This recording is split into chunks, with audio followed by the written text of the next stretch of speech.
Okay, so Saturday the 4th of March, we're on the Compete program, and we're starting the session with some intervals. Pretty challenging intervals here. We've got the dumbbell lunges into the standing bike erg, which is a really nasty combo, into the toes to bar, and then into some sandbag cleans. Rest 2 minutes after each set for 5 total sets, so decently high volume as well. The main sort of advice I want to give you is you're aiming for consistency across all your rounds.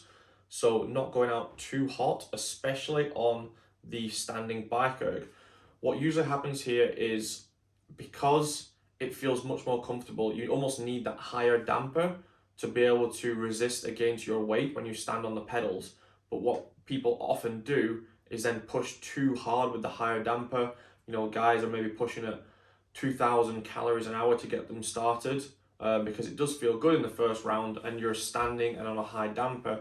But what you need to do is try and get some of your weight into your upper body through the handles and take that weight away from your lower body so that you can then slow down that pace a little bit. Try and figure out how can I push at 1,400, 1,500 calories an hour still on this higher damper setting.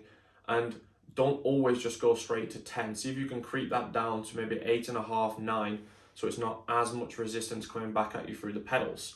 That is probably the main area of this workout where you can really sort of blow up your legs, and the times will get drastically slower then as you got through and more fatigued.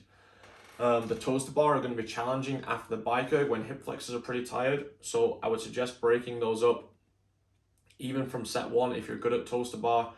Just maybe 2 sets, 3 sets, or even 4 sets, like quick sets of 5 is going to be okay to then be sustainable through all the rounds, because that sandbag clean is obviously going to be very challenging to finish each set. So you want to get there with the ability to still move that sandbag at a decent pace, like 1 rep every 6 seconds with a sandbag is actually a pretty good pace. So you're still looking at about a minute to get through those 10 reps if you're doing the Elite and RX version.